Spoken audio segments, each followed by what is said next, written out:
life's end. Isn't it beautiful?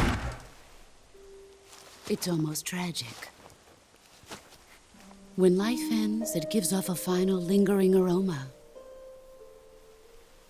Light is but a farewell gift from the darkness to those on their way to die. I've been waiting, Snake, for a long time. Waiting for your birth, your growth, and the finality of today. Boss, why are you doing this? Why? To make the world one again. The world used to be whole.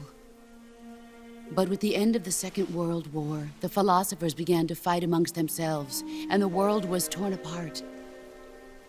The Cobras, my comrades who trained and fought alongside me, were torn apart as well. The foibles of politics and the march of time can turn friends into enemies just as easily as the wind changes. Ridiculous, isn't it? Yesterday's ally becomes today's opposition. And this Cold War? Think back. When I was leading the Cobras, America and Russia were fighting together. Now, consider whether America and Russia will still be enemies in the 21st century. Somehow I doubt it. Enemies change along with the times, the flow of the ages, and we soldiers are forced to play along. I didn't raise you and shape you into the man you are today just so we could face each other in battle.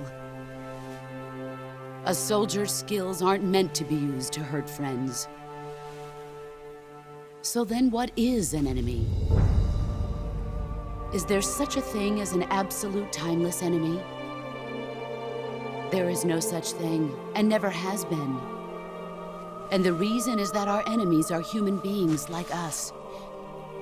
They can only be our enemies in relative terms.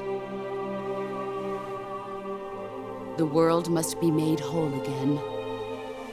The philosophers must be reunited. I will devote my skills to that purpose. And with the Colonel's money, I will achieve that end. Just as I once created the Cobras. They are my family. I may no longer be able to bear children, but I still have a family. It was November 1st, 1951. I was in the Nevada desert participating in atomic testing. The name Nevada is derived from Spanish, covered in snow, white as snow. And snow is exactly what I saw in that Nevada desert. It froze my blood white. Snake, you were an atomic test subject, weren't you? On Bikini Atoll. That's part of the reason I was drawn to you. You and I are alike. We're both slowly being eaten away by the karma of others. We'll never have the chance to die peacefully of old age. We have no tomorrow. But we can still have hope for the future. In 1960, I saw a vision of the ideal future from space. 3 years earlier, the Soviet Union had succeeded in launching Sputnik, the first man-made satellite in history, into orbit. This came as a huge shock to the United States. In response, America threw everything it had into its own manned spaceflight project, the Mercury program. Even as the Soviets seemed poised to send their first man into space, America was still experimenting with chimpanzees and rockets.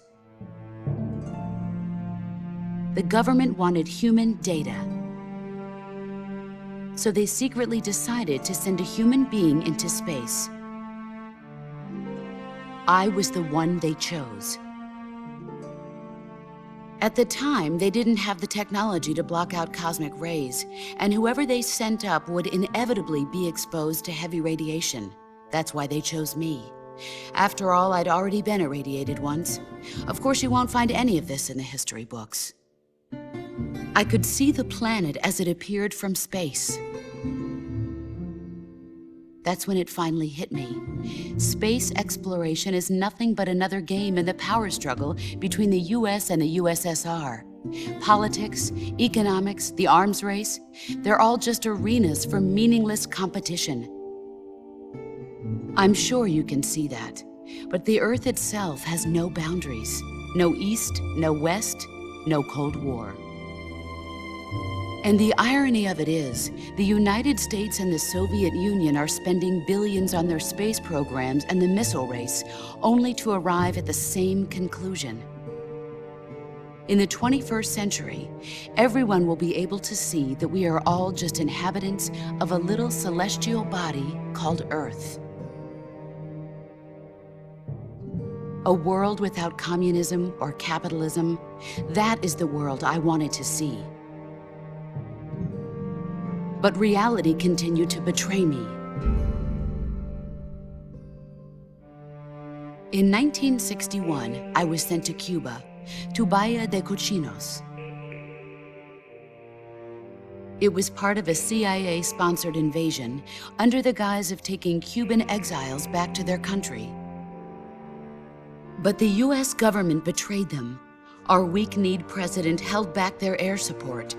Defenseless, the exiles were annihilated by the Cuban army.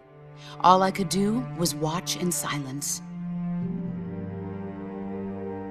I was set up by the very country I'd sacrificed so much for, by the very government I dedicated my life to defending. I was driven from the surface world, and I went underground. Then, 2 years ago, I faced the Sorrow, my old comrade in battle. He was my friend. But one of us had to die. I was left with no choice. The Sorrow gave his life for me. There is no enmity between us. One must live, and one must die. That was the mission. The ones who gave me that mission were the philosophers. Early in the 20th century, the true holders of power in the United States, the Republic of China, and the newly formed Soviet Union gathered together in a secret meeting that would later be known as the Wise Men's Committee. The secret pact they formed there marked the beginning of the philosophers. But the last of the original members died in the 1930s. After that, the organization began to run out of control, and the Wise Men's Committee degenerated into a mere shell of its former self. The philosophers of today have no sense of good or evil. Their influence extends to countries and organizations involved in every aspect of every war. They have become war itself. That's how they operate. The sacrifices of war cause a shift in the times. This shift leads to renewed conflict, and in turn triggers the next war. Like a nuclear chain reaction, each conflict sparks countless others, forming an endless spiral that will continue on for eternity. Do you understand what I'm saying, Snake? By consuming me and you, the philosophers intend to keep that cycle going forever. It was my father who explained all of this to me. He was one of them. You see, I am the last remaining child of the philosophers. But after he revealed the truth, my father was killed by that same shapeless, formless organization. And my father isn't the only thing the philosophers have taken from me. In June of 1944, the Cobras and I took part in the landing at Normandy. We'd been given a top-secret mission to locate and destroy enemy V-2 rocket installations.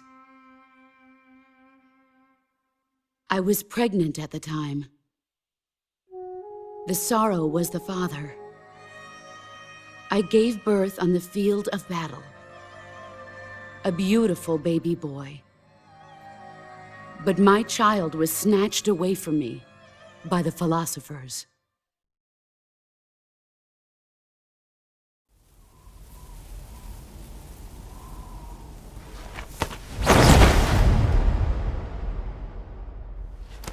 Look at this scar. This is proof that I was once a mother. I gave up my body and my child for my country. There is nothing left inside me now. Nothing at all. No hatred, not even regret. And yet sometimes at night, I can still feel the pain creeping up inside me, slithering through my body like a snake.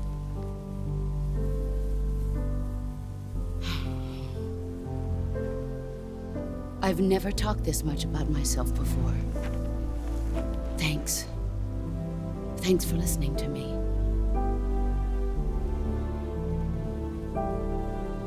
I feel content. Snake, commence the operation. I raised you. I loved you. I've given you weapons, taught you techniques, endowed you with knowledge. There is nothing more for me to give you. All that's left for you to take is my life, by your own hand. One must die, and one must live. No victory, no defeat. The survivor will carry on the fight. It is our destiny. The one who survives will inherit the title of boss. And the one who inherits the title of boss will face an existence of endless battle. I'll give you 10 minutes. In 10 minutes, MiGs will come and bomb the hell out of this place. If you can beat me in less than 10 minutes, you'll be able to escape in time. Let's make this the greatest 10 minutes of our lives, Jack. Boss. You're a soldier. Finish your mission. Prove your loyalty. Face me. Come. Excellent, Jack.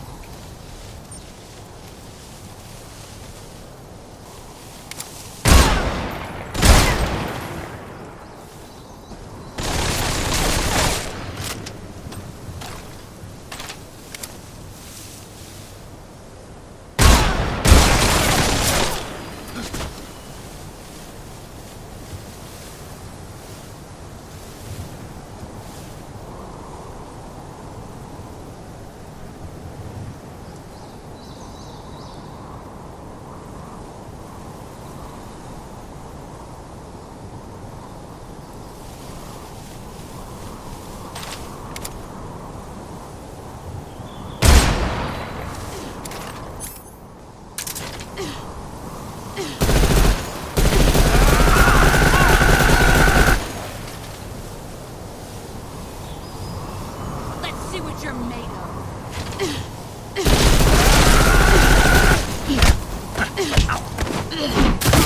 Nice try.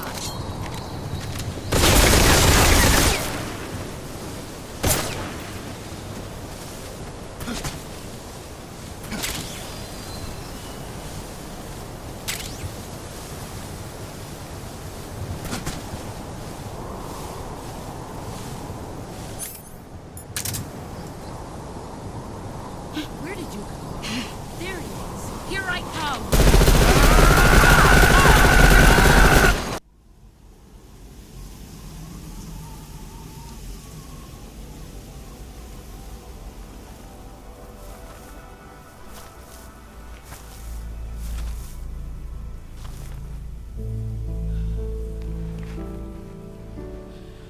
Take this.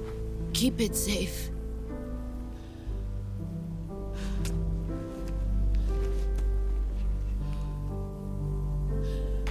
It's our only hope.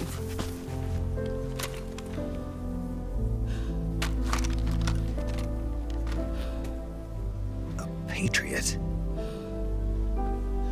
Why are you giving me this? Jack. Or should I say, Snake. You're a wonderful man. Kill me. Kill me now. Do it.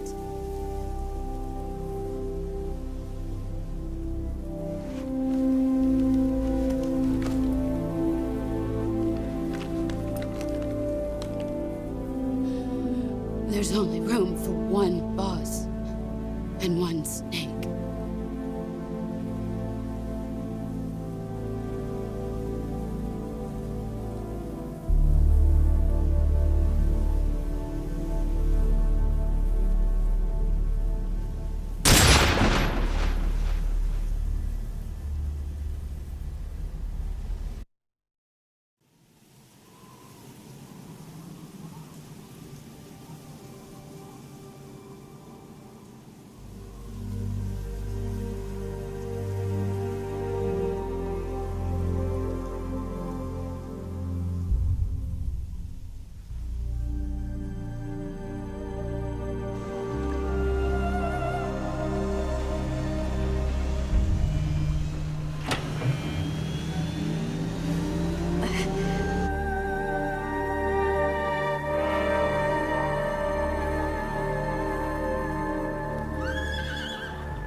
Ready to go, Snake?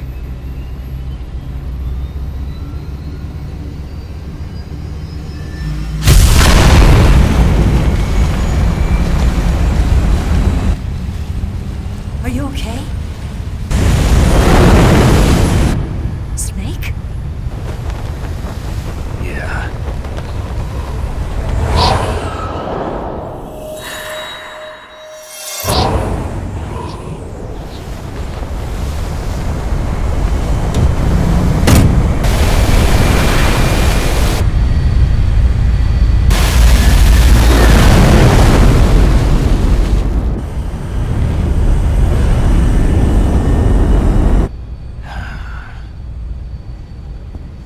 I told you you could trust me.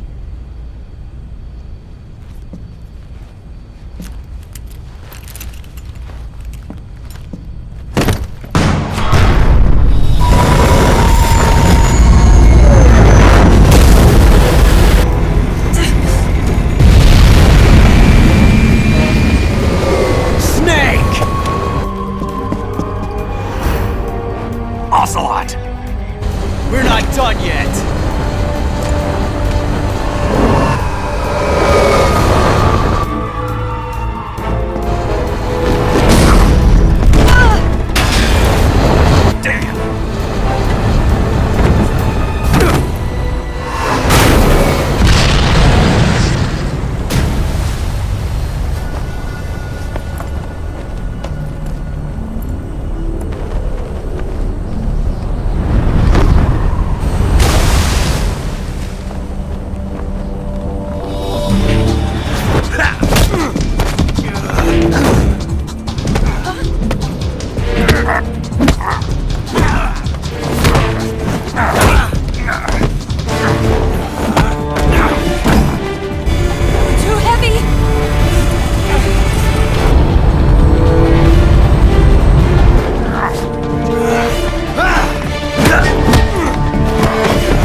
Snake, try to remember some of the basics of CQC.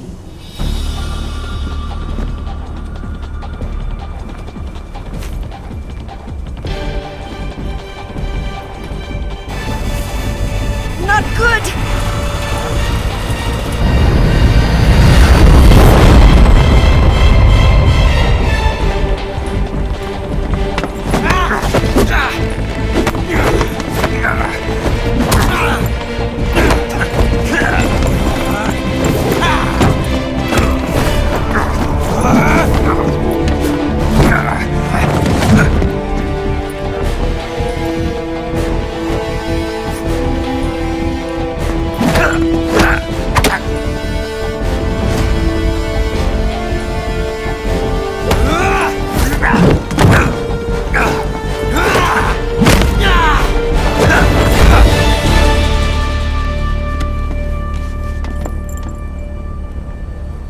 I've picked up a few new moves.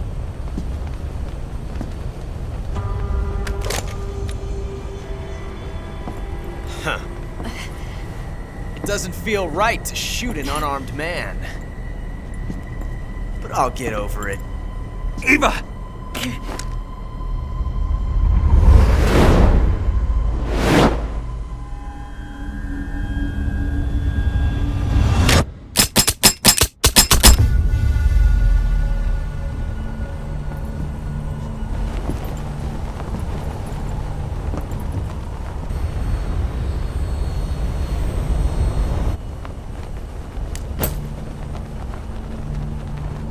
What do you say to one last showdown?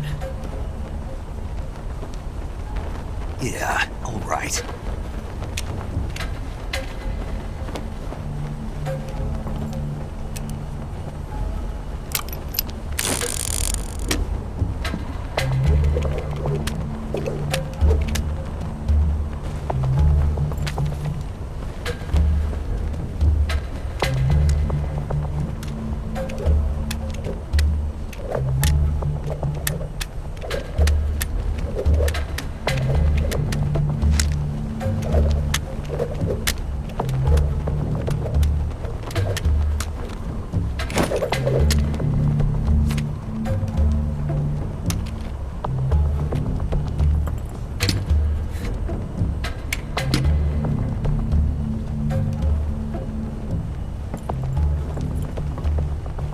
What's your name? Snake. No. Not that name.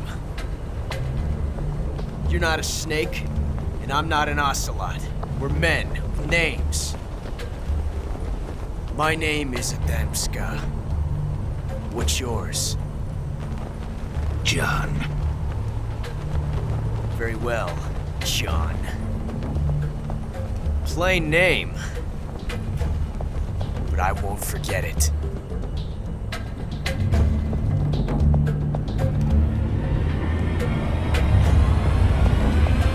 Come on!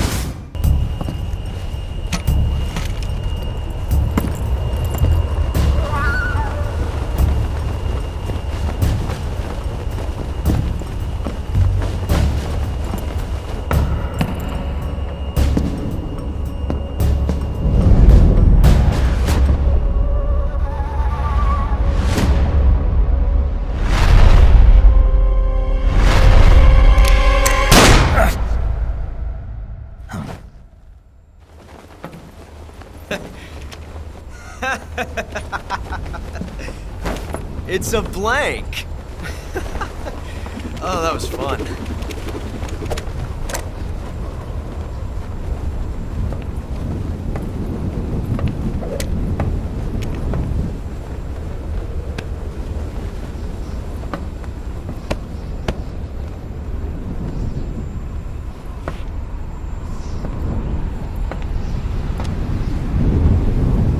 Till we meet again, John.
We made it. Yeah, we sure did.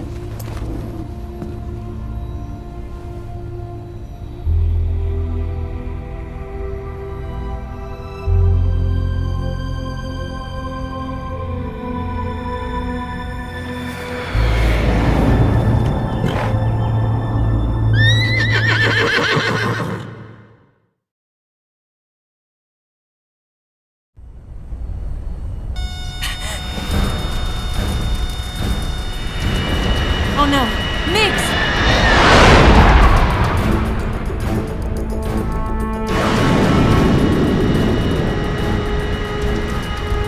There's no way out! What are we gonna do? We've come too far to let them stop us now. Those things have got to be armed. It's no use. There's no way we can outmaneuver them.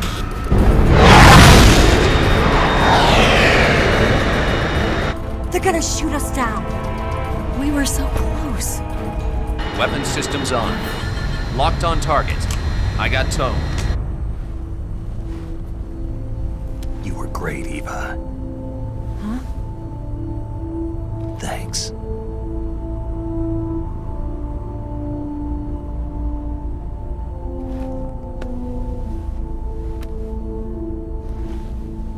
Oak 19, this is Control. Stand by for a direct order from the chairman. Oak 19, return to base immediately. Do you read me? This is a direct order from Comrade Khrushchev. Return to base immediately. Oak 19, do you copy? Understood. Aborting mission. RTB. Look! The MiGs are turning back! Woo!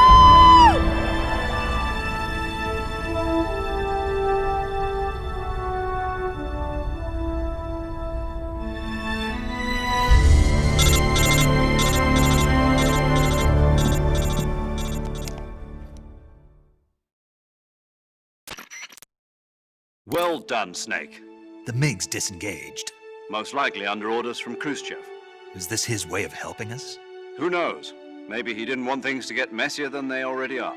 Or maybe he just wanted us to owe him one. The important thing is, you made it out alive. As long as Khrushchev is with us, I don't think they'll be coming after you. It should be smooth sailing all the way to Alaska. I'm sending someone out to Galena Base to meet you.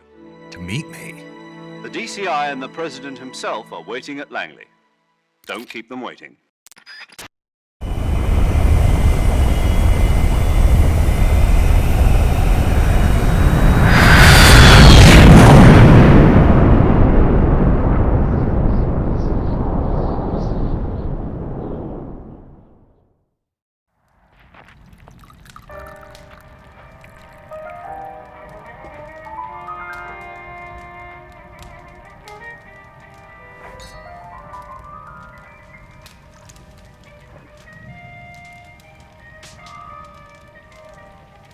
So what are you going to do now? Go back to the KGB?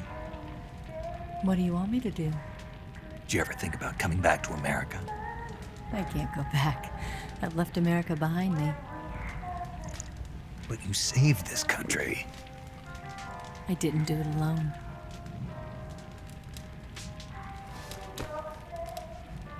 And I still owe you a dinner.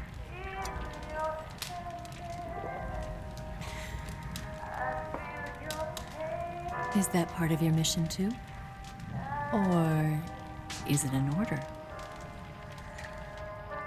Or is it an invitation?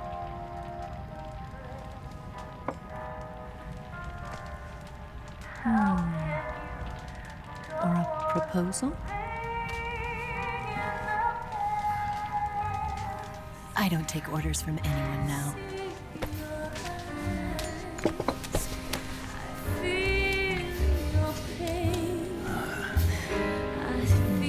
Sadness inside of me. Open your heart and smile for me. You're not the only one afraid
Scholars tell us that the first spy in history was the snake in the book of Genesis. In that story, it was Eve who was tempted by the snake in the Garden of Eden. But this time around, it was I who tempted the snake and got away with the forbidden fruit of knowledge. Forgive me, snake.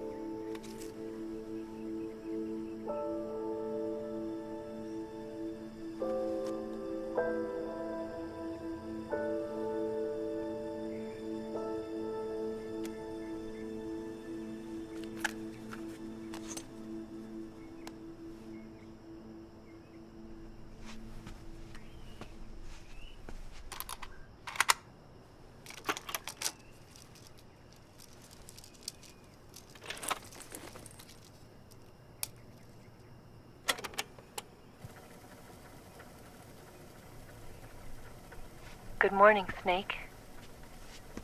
I hope you slept well. First of all, I have to apologize. I wasn't sent by Khrushchev. I'm not a KGB spy, and I never worked for the NSA. I'm an agent of the People's Republic of China for the General HQ 2nd Department of the People's Liberation Army. It was all a lie. I tricked you. And I'm sorry.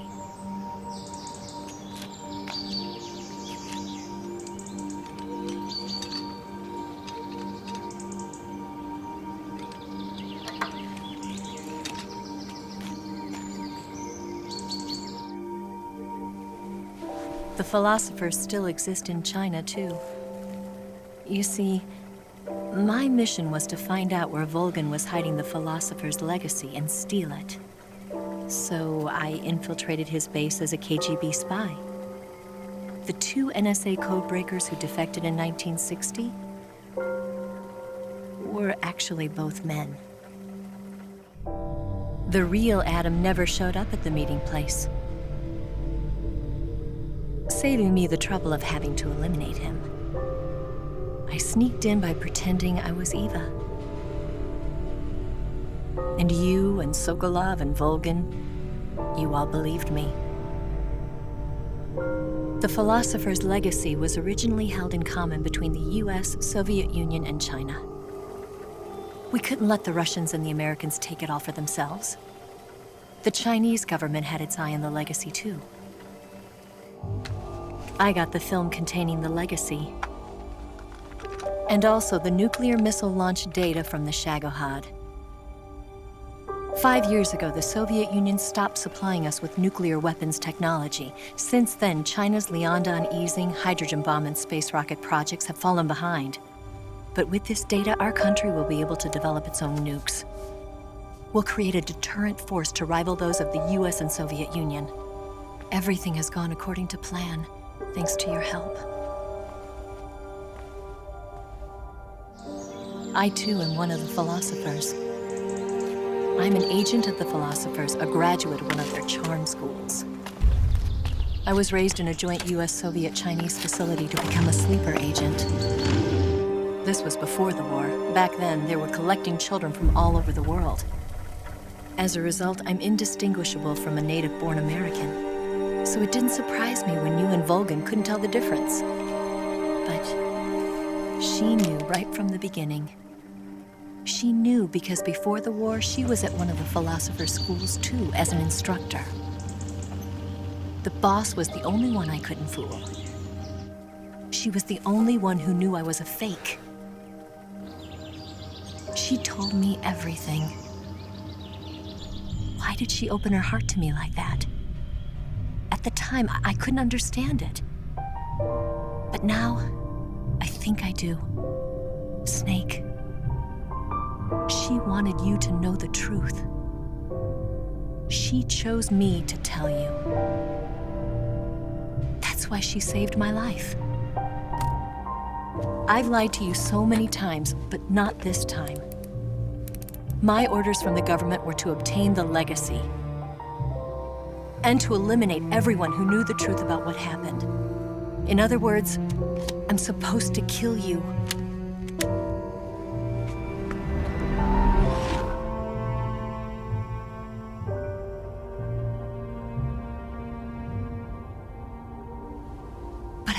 do it. Not because we loved each other. And not because you saved my life. But because I made a promise to the boss. And I intend to keep it. I just wanted you to know. And you have to live.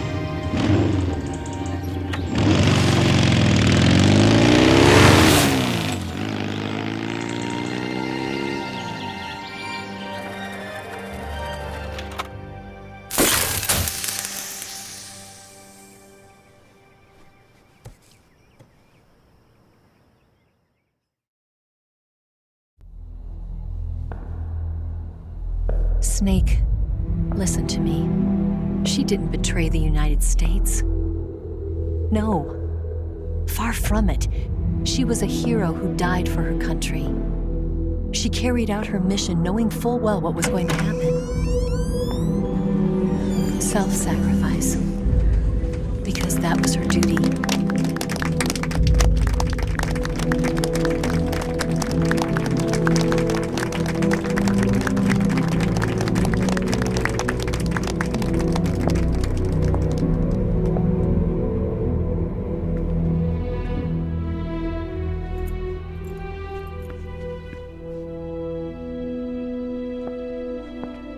You are above even the boss. I hereby award you the title of Big Boss.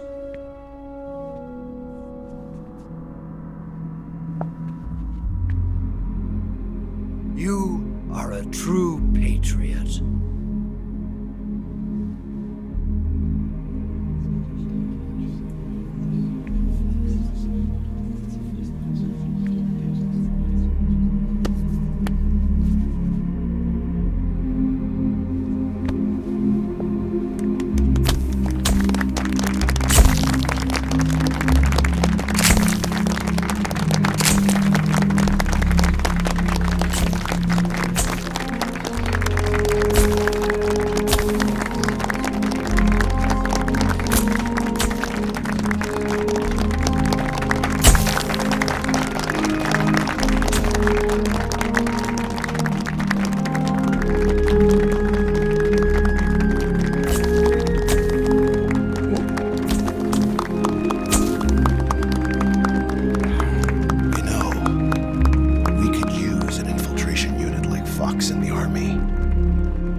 Someone like him to handle our top secret sneaking missions for us.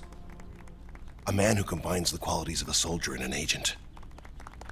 The boss's defection was a ruse set up by the US government. It was all a big drama staged by Washington so they could get their hands on the philosopher's legacy. And the boss was the star of the show. They planned it so that they could get the legacy that Colonel Volgin inherited and destroy the Shagohod at the same time. Only a legendary hero like the boss could have earned Volgin's trust. Finding out where the philosopher's legacy was hidden was to be her greatest mission. Everything was going according to plan. But then something happened that no one could have predicted. Colonel Volgin fired an American-made nuclear warhead at Sokolov's research facility. Khrushchev demanded that the US government provide proof that it wasn't involved. They couldn't just abort the operation to steal the legacy. So the operation itself was greatly expanded and revised. The authorities in Washington knew that in order to prove its innocence, they'd have to get rid of the boss, and that one of their own would have to do the job. The public couldn't be allowed to find out about it. Not ever. This, they concluded, would be the best way to keep the whole thing under wraps. The boss wouldn't be allowed to come back home alive, and she wouldn't be allowed to kill herself. Her life would be ended by her most beloved disciple. That was the way the government wanted it. That was the mission she was given, and she had no choice but to carry it out. Her death at your hands was a duty she had to fulfill. Out of duty, she turned her back on her own comrades. A lesser woman would have been crushed by such a burden. The taint of disgrace will follow her to her grave. Future generations will revile her. In America as a despicable traitor with no sense of honor. And in Russia as a monster who unleashed a nuclear catastrophe. She will go down in official history as a war criminal. And no one will ever understand her. That was her final mission. And like a true soldier, she saw it through to the end.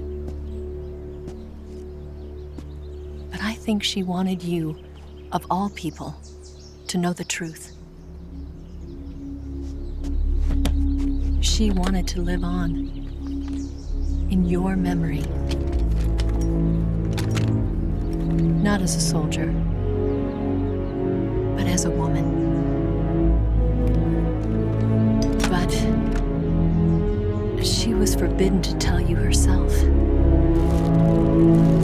And that's why she told me. Snake, history will never know what she did. No one will ever learn the truth. Her story, her debriefing, will endure only in your heart.